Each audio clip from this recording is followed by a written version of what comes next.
चलो बच्चों, metal non metal का मोस्ट इंपॉर्टेंट क्वेश्चन में से एक लेके आए हैं जो बार बार एग्जाम में आता जरूर है।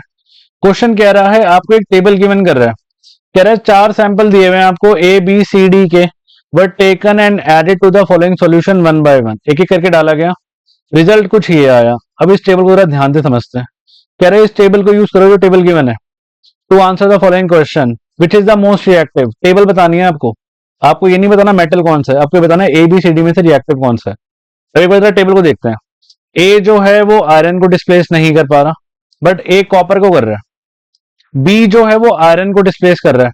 अच्छा देखो, आयरन, कॉपर, जिंक और सिल्वर, ठीक है। रिएक्टिविटी सीरीज एक बार लिख दें। क्या था? वो था केदारनाथ का माली आलू जरा सेडन फीके से पकाता है कुकर में मतलब mercury, that is H G. अच्छे अच्छे अच्छे अच्छे that is A G N A U. और फटाफट अच्छे अच्छे A G A U P T. लो, रिएक्टिविटी सीरीज लिख दी हमने। तो अगर हम देखें, आयरन ये रहा, आयरन ये रहा, आपका सर्कल कर देता हूं। कॉपर आपका ये रहा, कॉपर नीचे है आपका, ठीक है। जिंक आपका कहाँ है? जिंक ऊपर है, जिंक को डिस्प्लेस ही नहीं कर पा रहा वैसे। और सिल्वर नीचे है, ठीक है। तो इनकी डिस्प्लेसमेंट हो रही है। ए जो है वो डिस्प्लेसमेंट कर रहा है किसको? कॉपर को। तो इसका मतलब ये हुआ ना कि जो ए हुआ वो कॉपर से ऊपर हुआ, तो तभी तो डिस्प्लेस करेगा, क्योंकि जो हाईली रिएक्टिव होता है वही तो डिस्प्लेस कर पाता है। ए ऊपर हुआ। बी जो है वो आयरन को डिस्प्लेस कर पा रहा है, तो इसका मतलब बी कहां हुआ? B will be here. B हुआ आपका आयरन से ऊपर, यस और नो। सी किसको कर पा रहा है? सी कर रहा है चांदी को, सिल्वर को। सिल्वर आपका नीचे लिखा हुआ है, सिल्वर आपका नीचे लिखा हुआ है, तो सिल्वर को कर रहा है वो। तो मीन सी कहां है अपना? सी आया आपका यहां पे। बात समझ आ रही है मैं क्या कह रहा हूं?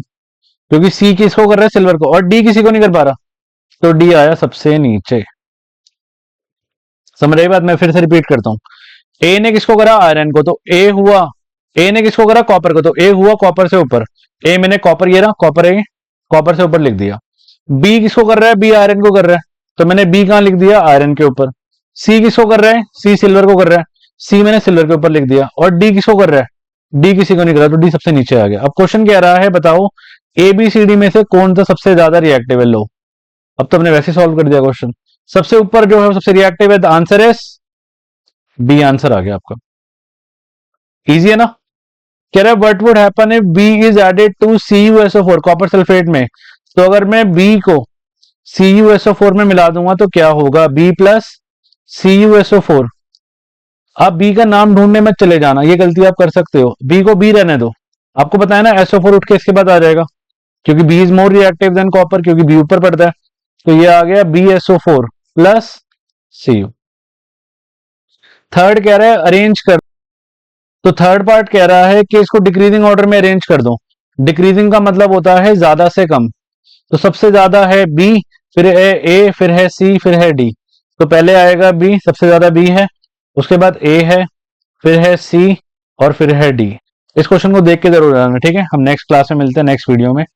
Okay, bye bye.